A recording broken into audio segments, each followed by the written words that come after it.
Glenn, I want to ask you about the changing media landscape. It seems as if the Democrat Party, who seems they're always on, they claim to be on the cutting edge of culture, have just come to realize that more Americans are getting news from social media and podcasting.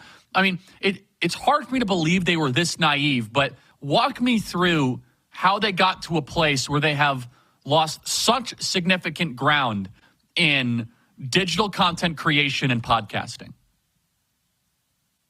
I mean, you're in independent media. I've been in independent media ever since I left the media outlet I founded when it wouldn't let me publish negative reporting about Joe Biden before the 2020 election.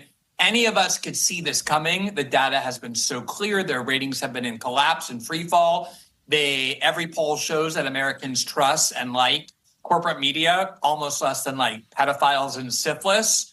And so the trends have been clear for so long. But when your entire self-identity, your entire self-esteem depends upon the position and the prestige that you think it brings with inside of a collapsing institution, you're always going to be the last people to believe that the institution is collapsing.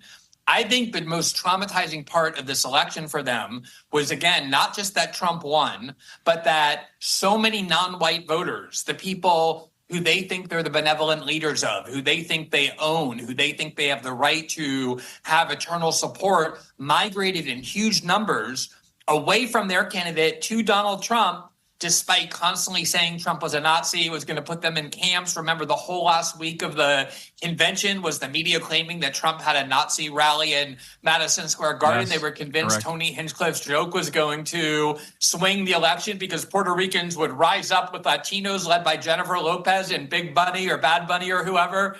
And none of that happened. And so when you think that you speak and are so foreign, so connected to a group of people who turn around and show that they don't see the world remotely the way you see it, they don't care what you see, they don't listen to what you see, this is almost too much for even them to be in denial any longer. And that's why you see all these, oh my God, how are we going to create our own Joe Rogan?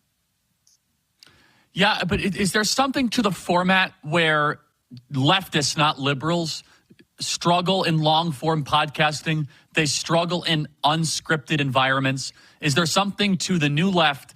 And I don't mean traditional liberal values. I mean one that has a primary focus on censorship and war and regime politics that stays away from that sort of inquiry towards truth or long-form dialogue. Is it the format that also doesn't fit their politics?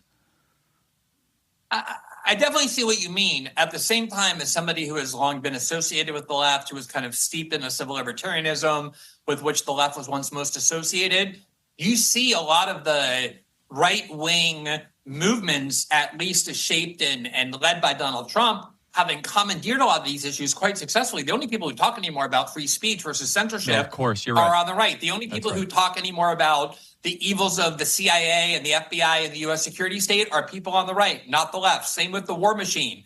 I don't think it's so much the topics. I think it's the fact that there's so much forced orthodoxy within liberal left discourse that people just can't speak freely. They're constantly afraid of their own shadows. You saw that with Kamala Harris. You see that with left-wing media in general. So people sense that. If you're not someone speaking freely, if you're petrified of saying the wrong word, you seem inauthentic.